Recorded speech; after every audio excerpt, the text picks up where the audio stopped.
اعوذ باللہ من الشیطان الرجیم بسم اللہ الرحمن الرحیم رب اشرح لی صدری ویسر لی امری واحلل عقدۃ من لسانی یفقہوا قولی رب زدنی علما اللہم فقہنا فی الدین آمین اللہم صلی علی محمد وعلی آل محمد۔ جز نمبر 4 سورہ آل عمران آیت نمبر 124۔ آپ دیکھیے کہ 124 میں از تقول، جب آپ کہہ رہے تھے للمؤمنین، مومنوں کو، یہ کس کی بات ہو رہی ہے؟ نبی کریم صلی اللہ علیہ وسلم سے خطاب ہے کہ جب آپ نبی کریم سے خطاب کیا جا رہا ہے نا، کہ جب آپ کہہ رہے تھے مومنوں سے، یہ ابھی بھی واقعہ بدر کا ہی چل رہا ہے۔ یہ پوری جو آگے بات پیچھے آپ کو 123 میں نے بتایا کہ اللہ تعالیٰ بدر کا واقعہ یاد دلا رہے ہیں، تو اس آیت نمبر 124 میں بھی بدر کی ہی واقعہ ابھی چل رہا ہے کہ آپ مومنوں سے کہہ رہے تھے، کیا کہہ رہے تھے؟ أَلَنْ يَكْفِيَكُمْ، کیا نہیں کافی ہوگا تمہیں؟ أَن يُمِدَّكُمْ، کہ مدد کرے تمہاری، ربکم، رب تمہارا، بِثَلَاثَةِ، 3,000 ہزار، من الملائکتی، فرشتوں کے، منزلین، اتارے ہوئے۔ تو یہ جنگ بدر کا ہی واقعہ ابھی چل رہا ہے کہ فرمایا جا رہا ہے کہ جب تم مومنوں سے کہہ رہے تھے، یہ نبی کریم سے خطاب ہے نا، کہ جب کون سے مومن؟ وہی 313 جو کمزور تھے، جو جب مومن اللہ تعالیٰ کے نبی ان سے کہہ رہے تھے کہ تمہارا رب تمہاری مدد کرے گا 3,000 سے، اس میں دیکھیں نا واضح طور پہ لکھا ہوا ہے نا، ربکم، تمہارا رب، بِثَلَاثَةِ، 3,000 ہزار، یعنی تم لوگ 300 ہو مگر 3,000 فرشتوں کے ساتھ، یعنی تم 300 ہو مگر وہ تمہاری مدد 3,000 سے کر سکتا ہے۔ جب آپ جب مومنوں سے کہہ رہے تھے تو قتادہ کہتے ہیں کہ یوم بدر کو پہلے 1,000 کی مدد آئی، اور پھر 3,000 کی مدد آئی فرشتوں کی، اور پھر 5,000 ہو گئی یہ تعداد۔ ایک اور جگہ پر آتا ہے اور فرشتے واقعی اترے تھے اور انہوں نے انسانوں کے ساتھ مل کر جنگ کی تھی۔ امام رازی کی ایک تفسیر ہے، تفسیر ابن کبیر، وہ کہتے ہیں اس میں کہ اہل سیرت اور اہل تفسیر کا جو اس بات پر اجماع ہے کہ اللہ تعالیٰ نے یوم بدر کو فرشتے اتارے اور انہوں نے مدد کی اس بات کے لیے کہ دیکھیں، اگر اللہ فرشتے اتارے نا، اگر اللہ چاہتا تو صرف ایک جبریل کو ہی بھیج دیتا کہ جاؤ مدد کرو، تو وہ تو سب کا خاتمہ کر دیتے، اور یا تو پھر اللہ ایسے بھی کر سکتے تھے کہ وہ اللہ تعالیٰ کہتے کن ہو جا، اور وہ ہو گیا اور سب کچھ خود ہی ہو جاتا اور ساری لڑائی ختم ہو جاتی اور کافر سارے مارے جاتے۔ مگر یہ اللہ کا طریقہ ہے کہ اللہ مختلف کام جو ہیں وہ مختلف طریقوں سے کرتے ہیں۔ کچھ چیزیں ایسی ہیں اس میں اللہ تعالیٰ کہہ دیتے ہیں کن، وہ ہو گئی۔ کسی چیز میں اللہ تعالیٰ انسانوں کے ذریعے مدد کراتے ہیں، اور کسی چیز میں اللہ تعالیٰ فرشتوں کے ذریعے۔ تو یہ اللہ کا اپنا فیصلہ ہے، چاہے وہ جس طرح سے بھی کرے۔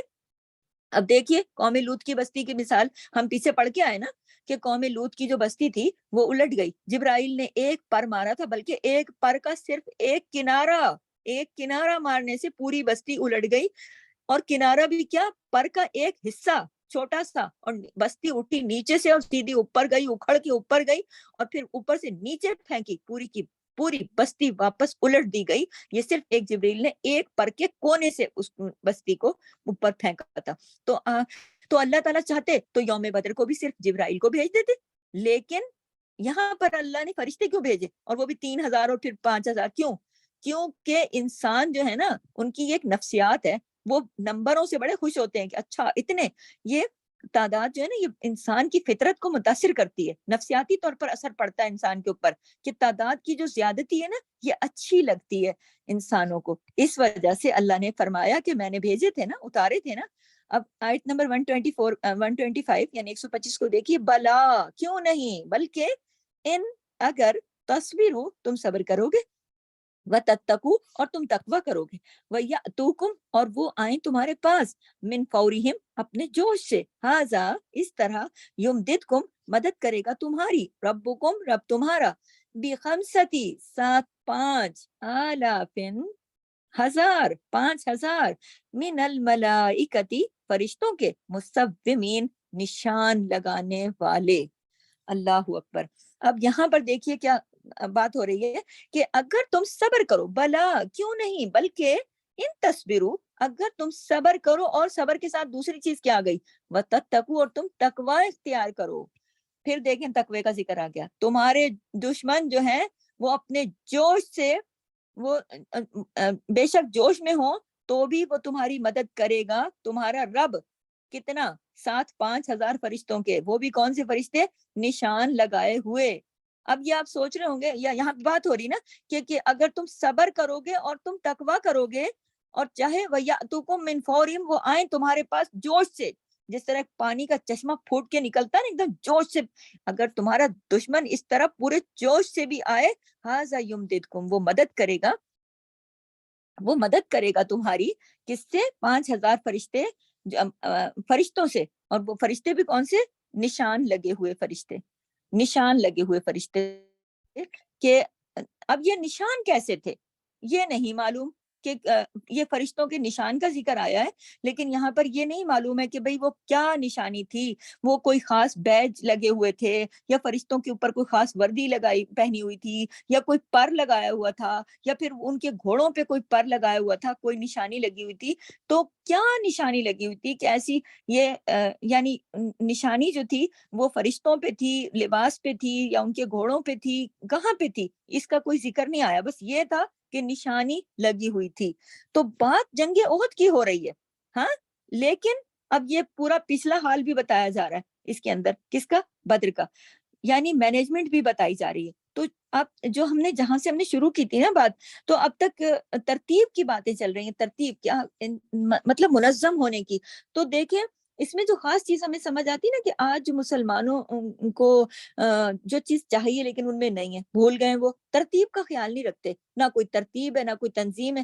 دیکھیں ہمیں بات شروع ہوئی تھی احد کی, پھر اس میں اللہ نے بدر کا بھی ذکر کیا, لیکن ساتھ ساتھ تنظیم کتنی واضح نظر آ رہی ہے کہ اللہ تعالیٰ نے کیسے فرشتے اتارے اور کیسے, اور پھر مصومین کا ذکر کر دیا کہ نشان لگے ہوئے, اور پھر تعداد اللہ تعالیٰ بتا رہے ہیں. عام طور پر ایسا ہوتا ہے نا, لوگ اعتراض کرتے ہیں, لوگوں سے کوئی بات کرو نا, آپ لوگ جیسے میں آپ کو اپنی کلاس کی مثال دیتی ہوں کہ ہم لوگوں سے کہتے ہیں نا کلاس کی لوگوں سے کہ بھئی آپ لوگ روز کلاس میں آیا کریں ورنہ پھر ہم آپ کا نام گروپ سے نکال دیں گے. تو بہت سارے میسج آ جاتے ہیں کہ بھئی اگر ہمارا نام گروپ میں رہے گا تو اس سے آپ کو کیا فرق پڑتا ہے, اور اگر ہم رہتے رہیں, ہم کبھی سن لیا کریں کبھی نہ سنا کریں, کبھی ہم آ جایا کریں کبھی ہم نہ آیا کریں, کبھی ہم ٹائم پر آ جائیں, کلاس اوپن ہو تو ہم فوراً آ جائیں, کوئی کہتا ہے میں درمیان میں آ جاؤں, کوئی آخر میں آ جائے, نہیں کوئی ہم بعد میں ریکارڈنگ سن لیں گے.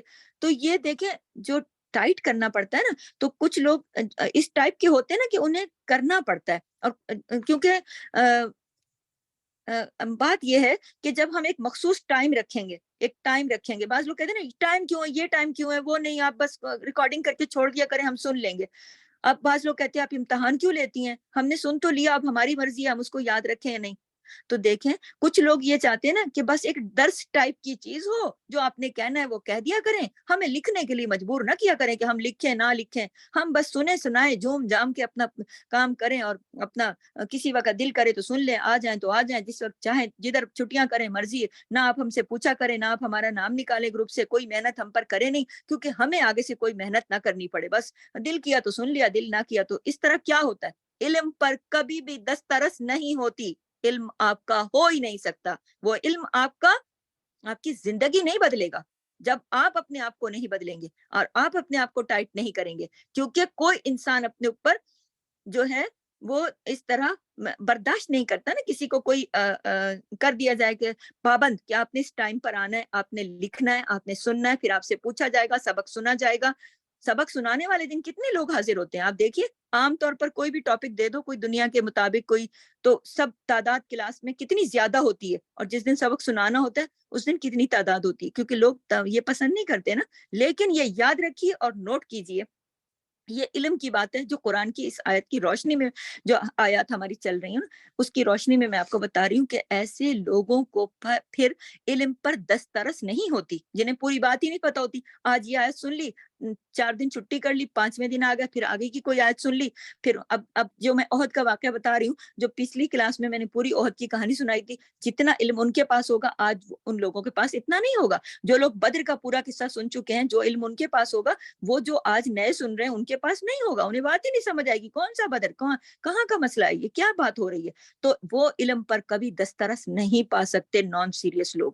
تو علم پر دسترس آپ کا علم آپ کا تب ہوگا، آپ کا حاصل کیا ہوا علم آپ کا تب ہوگا آپ کے دل میں جب اترے گا، اور جب آپ کے عمل میں اترے گا، جب آپ اس کو سنیں گے اور عمل میں وہی بات اترتی ہے جس کے لیے آپ کا اس میں پوری ایک نظام ہو، منظم طریقے سے جو لیا جائے۔ منظم طریقہ کیا ہے؟ کہ آپ کے دل میں ہونا چاہیے یہ میری کلاس ہے، اتنے دن ہوتی ہے، اتنے بجے مجھے تیار ہو کر اپنے کاپی پینسل لے کر بیٹھ جانا ہے، اور جو کچھ میں نے سننا ہے وہ میں نے لکھنا ہے، اور پھر میں نے اس کو قرآن کے ساتھ ٹیلی کرنا ہے، دوبارہ میں نے یاد کرنا ہے، دوبارہ میں نے ان آیات کو دیکھنا ہے تاکہ پکا ہو جائے، پختہ ہو جائے، جب دوبارہ میں قرآن پڑھوں مجھے پتا ہے کہ ان آیات کا یہ مطلب ہے۔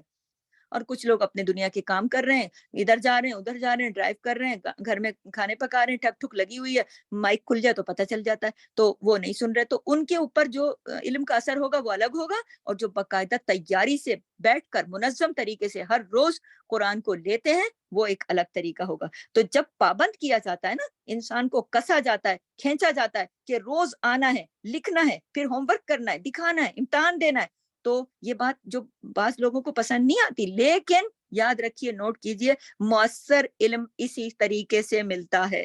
مؤثر، اثر انداز ہونے والا، آپ کی زندگیاں بدلنے والا جو علم ہے وہ اسی طریقے سے ملتا ہے۔ اب آپ سوچیں کہ اگر بولا نہ جائے کہ آپ لکھیں، تو آپ سوچیں، تھوڑی دیر سوچیں، اگر میں آپ سے نہ کہوں کہ یہ تو آپ جانتی ہیں نا، اللہ جانتا ہے کہ آپ لوگوں کو کلاس میں بلانے کے لیے کتنے میسیجز کرنے پڑتے ہیں، ہر کسی کو نہیں، ہر کسی کو نہیں، لیکن جو لوگ چھٹیاں کرتے ہیں، جو بغیر بتائے غائب ہو جاتے ہیں، تو پھر انہیں بلانا پڑتا ہے، ان کو کہا جاتا ہے دیکھیں پلیز آپ لوگ اپنا کنٹینیو کریں، آئیں، بعض کو کہنا پڑتا ہے آپ لکھیں، بعض، تو اگر آپ کو نہ کہا جائے، اگر ہم آپ سے کہیں نہیں کہ آپ اتنے، آپ کو یاد ہی نہ دلائیں، ہم تو روز ریمائنڈر ڈالتے ہیں نا، اگر نہ ڈالیں تو کوئی کام ڈھنگ سے ہوگا؟ آپ کہیں گے ارے پتہ نہیں کب کلاس شروع ہو گئی، پتہ نہیں لکھنا ہے کہ نہیں لکھنا ہے، پتہ نہیں، ٹیچر نے تو کبھی نہیں کہا کہ لکھو۔ جبکہ یہ چیزیں جو لکھتے ہیں وہ اپنے دل سے پوچھیں کہ جب ہم انہیں زور دیتے ہیں کہ آپ لکھیے، یہ علم محفوظ کیجیے، اللہ نے قلم بنایا ہے علم کو محفوظ کرنے کے لیے، اسی لیے کہ آپ اس سے دوبارہ فائدہ حاصل کر سکیں، تو اگر یہ ہم نہیں کہیں تو کوئی کام ہوگا ڈھنگ سے؟ نہیں نا، آپ یہی سمجھیں گی کہ ٹھیک ہے وہ بتانے آئی تھی، سنانے آئی تھی، وہ سنا کے چلی گئی، اب بس ہم نے بھی سن لیا نا جیسے تیسے، جتنا سننا تھا۔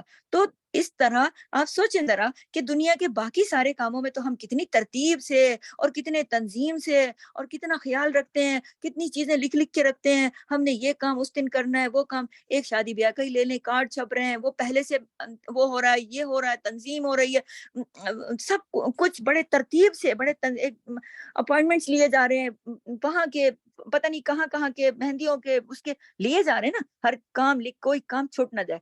تو دیکھیے، دین کے کاموں میں تنظیم کو چھوڑ دیا آج مسلمانوں نے، دین کے کاموں کو تنظیم سے کرنا بالکل چھوڑ دیا، اسی لیے دین جو ہے کمزور پڑ گیا، عمل میں نہیں اتر رہا، دلوں میں نہیں اتر رہا۔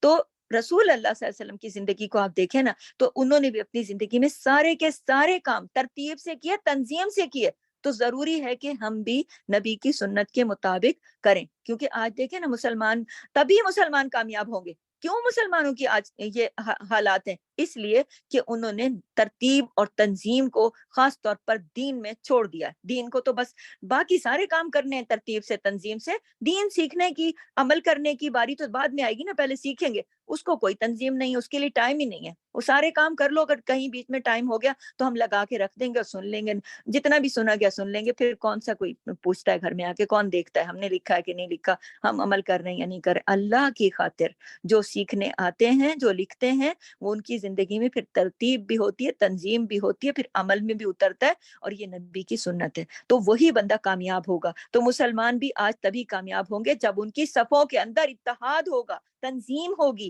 اتفاق ہوگا، اور یہ سارے اصول جو قرآن نے دیے ہیں وہ سب ہوں گے، تو پھر اسلام کو جو ہے ترقی کرے گا اور مسلمان کامیاب ہوگا۔ تو یہاں پر دیکھیے کہ آپ مومنوں سے کہہ رہے تھے کیا کافی نہیں ہے تمہارا رب؟ نبی فرما رہے تھے نا، تو اللہ بتا رہے ہیں کہ کافی نہیں ہے تمہارا رب 300 فرشتوں سے تمہاری مدد کرے؟ اور پھر فرمایا کیوں نہیں، ہاں اگر تم صبر اور تقوی اختیار کرو تو اللہ کی مدد اور زیادہ آئے گی، اور زیادہ۔ صبر ہوتا ہے اطاعت پر اور تقوی پر، ٹھیک ہے؟ تو صبر کر کے دکھاؤ، اطاعت کر کے دکھاؤ، اور تقوی کیا ہے؟ جس کام کو منع کیا گیا اس سے رک جاؤ، جس تقوی یہ ہے نا کہ جس کام کو کہا گیا وہ اللہ کے ڈر سے کہا گیا کہ نہ کرو، تو اللہ کا ڈر ہونا چاہیے کہ بھائی نہیں اللہ ناراض ہو جائے گا، یہی تقوی ہے نا۔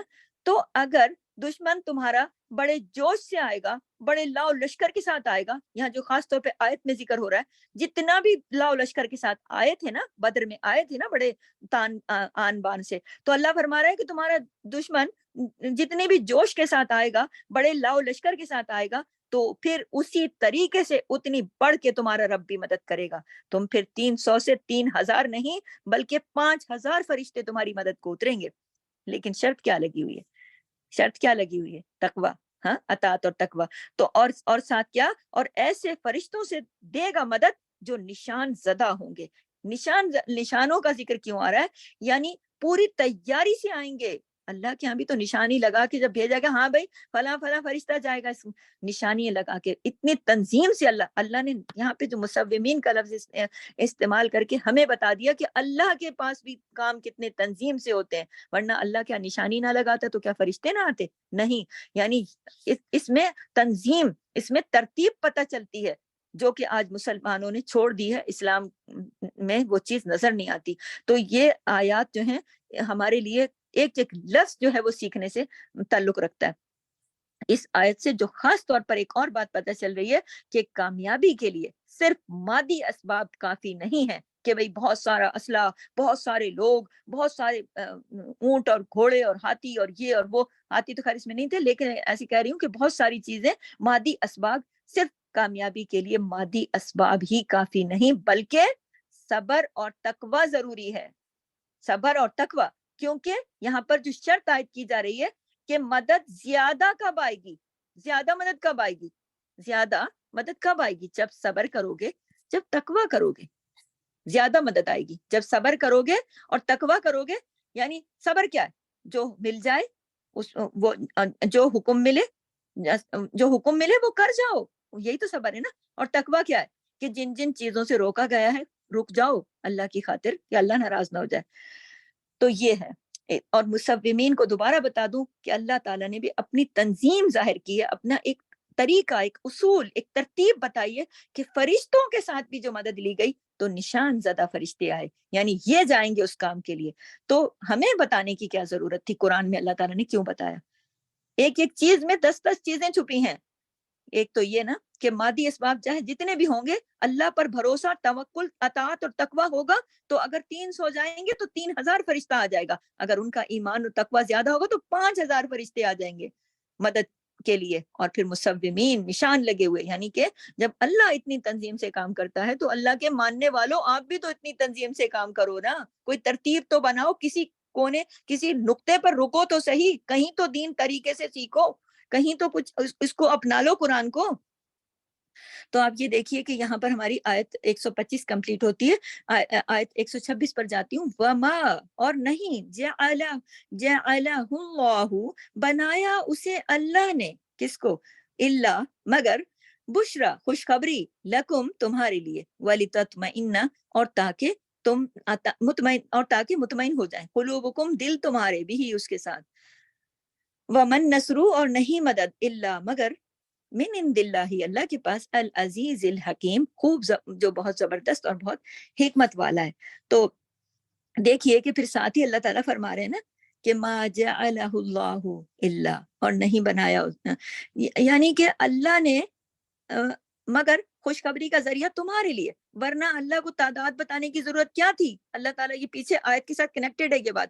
اللہ کو کیا ضرورت، یہ بات کیوں بتا رہے ہیں اللہ تعالیٰ؟ کیوں ان کو کیا ضرورت تھی تعداد بتانے کی؟ کہ فرشتوں کو مدد کرنے کی، اور اللہ کو کوئی مدد کی، اللہ کو کوئی محتاجی تھی فرشتوں کی؟ نہیں نا. فرشتے ہوں تو مدد ہوگی؟ نہیں، بالکل بھی نہیں. اگر فرشتے نہیں بھی ہوں تو بھی اللہ مدد کر سکتا ہے. اللہ کہہ رہے ہیں کہ میں نے تمہیں اس لیے بتایا یہ سارا کچھ تمہاری خوشی کے لیے، تمہاری خوشخبری کے لیے. دیکھیے اللہ تعالیٰ مومنوں پر کتنا مہربان ہے، کتنا احسان کرتا ہے، جذبات کا بھی خیال رکھتا ہے. اور اللہ جو ہے نا اتنا انسانوں سے زیادہ بڑھ کر اللہ بندوں کی نفسیات کو خوب جانتا ہے. اللہ کو خوب پتہ ہے ہماری ضروریات کا، ہماری نفسیات کا، ہماری مشکلات کا. اور یہ بھی وہ خوب جانتا ہے ہمیں کیا اچھا لگتا ہے، کس بات پہ ہم خوش ہوتے ہیں، کس کس موقع پر انسان کو کس چیز کی ضرورت ہے ہمت افزائی کے لیے، تو اللہ تعالیٰ ہمت افزائی کے لیے پھر وہی بات کرتے ہیں، یہ اللہ کو پتا ہے۔ اور پھر اللہ کو پتا ہے نا کہ خوشخبریاں تو سب کو اچھی لگتی ہیں نا، آپ کو مجھے سب کو، تو یہ جو ساری تعداد مصومین، یہ نشان زدہ، یہ سب باتیں جو بتائی گئی ہیں وہ کس لیے؟ تاکہ تم خوش ہو جاؤ۔ وَمَا جَعَلَهُ اللَّهُ، اور نہیں بنایا اللہ نے اس کو مگر بشرا، خوشخبری، یعنی کہ تمہارے لیے خوشخبری بنائی ہے، یہ اللہ کا انداز ہے بات کرنے کا۔ کیوں؟ لَكُمْ وَلِتَطْمَئِنَّ، تمہارے لیے تاکہ تم مطمئن ہو جاؤ، تاکہ تمہارے دل اطمینان پا جائیں۔ اطمینان کہتے ہیں دل کے اندر والے قرار کو، جو دل کے اندر جو بے چینی لگی ہوتی ہے نا وہ ہٹ جائے، قرار آ جائے دل کو، تاکہ تمہارے دل اس بات کو سن کے مطمئن ہو جائے، قرار پکڑ لے، سکون میں آ جائے، پریشانی ختم ہو جائے۔ اور ومن نصرو، اور نہیں ہے مدد الا مگر من عند اللہ، اللہ کے پاس۔ تو مدد تو اللہ ہی بھیجتا ہے نا، اسی کی طرف سے مدد ہے۔ یہ انسان جو ہے اگر انسانوں کے مددگار ہو جاتے ہیں نا کسی کام میں، تو یاد رکھیے کہ اللہ تعالیٰ ہی ان کے دلوں میں ڈالتا ہے، یہ یاد رکھیے۔ اللہ اگر فرشتے بھی اتارتا ہے نا مدد کے لیے، تو اصل میں مدد اللہ ہی کی ہے۔ بہت سارے لوگ اکٹھے ہو جائیں اور فرشتے بھی اتر جائیں بے شک، اور دنیا بھی اکٹھی ہو جائے، اس وقت تک کامیابی نہیں ہوگی۔ نوٹ کیجئے گا، ساری دنیا مل جائے، بے شک فرشتے بھی اتر آئیں، کامیابی نہیں ہوگی جب تک اللہ کی مدد شامل نہ ہو۔ تو کامیابی کس کے پاس ہے؟ اللہ کے پاس ہے، اسی کی طرف سے ہے، اسی کی ہے۔ اور اللہ کون ہے؟ العزیز الحکیم۔ کون ہے اللہ؟ العزیز، جو زبردست ہے، قوت والا ہے، غلبے والا ہے، اقتدار والا ہے، حکمت والا ہے، الحکیم، حکمت والا ہے۔ اور دیکھیے کتنی زبردست اللہ تعالیٰ نے بات بتائی کہ میں تو تمہارے دلوں کو جانتا ہوں نا، اسی لیے تو میں تمہارے دلوں کے اطمینان کے لیے بتا دیتا ہوں کہ تم، اور یعنی اللہ نے مدد بھیجی، خوشخبری تمہیں دی، تو یہ فرشتے آئے اور یہ سب کہانی، اللہ چاہتا جس طریقے سے بھی مدد کرتا، اور اللہ نہ چاہے تو کوئی فرشتہ بھی نہیں کر سکتا۔ یعنی ہمیں اس سے پتا چل رہا ہے کہ جب اللہ چاہتا ہے نا مدد کرنا، تو اللہ جو طریقہ چاہے کر سکتا ہے، کیونکہ وہ ہے عزیز الحکیم، وہ ہے زبردست، وہ ہے حکمت والا۔ اور اللہ تعالیٰ ہمارے دلوں کے اطمینان کا بھی کتنا خیال رکھتا ہے، اللہ تعالیٰ کے کاموں میں کتنی ترتیب ہے، کتنی تنظیم ہے، اس کو ہمارے، جب لوگوں کے دل بے قرار ہوتے ہیں نا، تو اس بات کو یاد رکھیے، اس آیت کو یاد رکھیے، وَلِتَطْمَئِنَّ قُلُوبُكُمْ بِهِ، وہ تاکہ تم مطمئن ہو جاؤ، تمہارے دل اس کے ساتھ۔ تو اللہ تعالیٰ اس وقت کے جو پریشان لوگ کھڑے تھے کہ ہم 300 بندے جا رہے ہیں، وہاں سے تو اتنا بڑا لشکر آ رہا ہے، دلوں کے اندر جو پریشانی تھی اللہ جانتا تھا، تو اللہ نے اس کا انتظام کیا۔ تو آپ اور میں بھی اللہ کے بندے ہیں نا، آخری مسلمان تک ایمان مضبوط رکھیں، اللہ پر بھروسہ اور توکل رکھیں، وہ ہمارے بھی دلوں کو جانتا ہے۔ تو کبھی دل بے قرار ہوں تو اپنے رب سے رابطہ کریں۔ اور جنگ بدر میں مدد کہاں کہاں سے آئی، کس کس طریقے سے آئی، یہ ضرور پڑھیے گا۔ دیکھیے یہاں پہ جو پیچھے میں نے آپ کو پورا بدر کا واقعہ بتایا نا، پہلے بھی میں آپ کو بتا چکی ہوں، تو یہ آپ لوگ اب اس پوری سٹوری کو دوبارہ ضرور سنیے گا کہ اس دن بارش ہوئی تھی، مسلمانوں کو پانی چاہیے تھا، رمضان تھا، پھر بارش ہوئی، بارش کا نزول ہوا، مسلمانوں کو پانی بھی مل گیا، وضو کے لیے بھی، پینے کے لیے بھی، اور مٹی جو تھی وہ ساری بیٹھ گئی، اور جو قریش تھے نا وہ نیچے والی جگہ پہ تھے، ڈھلان والی جگہ پہ تھے، سارا پانی جو تھا وہ بہہ کے نیچے چلا گیا، تو جو آئے تھے نا کفار مکہ، ان کے پاؤں میں جا کے پانی کھڑا ہو گیا۔ اللہ کی مدد ایسی آئی زبردست، بارش ہوئی مسلمانوں کے لیے، تو وہ زبردست ثابت ہو گئی، ان کے پاس تو مٹی بیٹھ گئی، وہ تو اونچی جگہ پہ تھے، ان کو پانی بھی مل گیا، اور وہ ٹھنڈے بھی ہو گئے، وضو بھی ہو گیا، اور تازگی بھی آ گئی، اور فرت بھی ہو گئی، اور کیا کہتے ہیں پانی بہہ کے نیچے چلا گیا، کیچڑ وہاں بن گیا سارا جس طرف سے وہ آئے تھے، ہاں ان کے لیے وہ کیچڑ پھسلن بن گیا، وہ پھسل پھسل کے گرنے لگے، ان کے لیے مصیبت بن گئی۔ پھر دوسری مدد کیا آ گئی، فرشتوں کا نزول ہو گیا، فرشتے اتنے اترے زبردست، وہ تو اس پہاڑ پہ جو آج بھی موجود ہے، وہاں پر اللہ کی نشانی آج بھی موجود ہے۔ اور پھر ہواؤں کا رخ اللہ نے ایسا پھیرا، ایسی آندھی آئی، جو بارش سے پہلے ایسی آندھی اڑی کہ وہ باریک ریت ہے، آج بھی وہ پہاڑ ہے، اللہ آپ کو اپنی آنکھوں سے دکھائے اور ہم سب کو۔ تو اور یہ دیکھیے کہ ایسی آندھی اڑی کہ آندھی جا کر ان کی آنکھوں میں پڑی، ان کے دشمنوں کی آنکھوں میں پڑی وہ ریت، جہاں پر مسلمان تھوڑے بیٹھے تھے۔ لیکن اللہ نے فرشتوں کے نزول کے بارے میں، بخاری کی ایک روایت ہے، اس فرشتوں کے نزول کے بارے میں ابن عباس نے فرمایا کہ یہ دیکھو جبرائیل، نبی کریم نے فرمایا نا کہ یہ دیکھو جبرائیل آ پہنچے اپنے گھوڑے کے سر پر ہتھیار لگائے ہوئے، گویا وہ بھی ہتھیار پہن کر آئے تھے، وہ یعنی وہ بھی کتنی تنظیم کے ساتھ آئے تھے۔ اللہ کی مدد، ومن نصرو، اور کیسی زبردست مدد آئی تھی۔ تو ان تمام اسباب کے باوجود مدد کس کی تھی؟ اللہ کی مدد تھی۔ اور اللہ کیوں مدد دینا چاہتا ہے مسلمانوں کو؟ کیوں مدد دینا چاہتا ہے ایمان والوں کو؟ ایمان کی وجہ سے، اللہ پر بھروسہ، یقین اور توکل کی وجہ سے، تو اللہ زبردست ہے اور حکیم ہے۔ یہاں پر ہماری آیت نمبر 126 کمپلیٹ ہوئی۔ اسی کے ساتھ اجازت چاہتی ہوں۔ سبحانک اللہم و بحمدک، نشہد ان لا الہ الا انت، نستغفرک و نتوب الیک۔ السلام علیکم ورحمۃ اللہ وبرکاتہ۔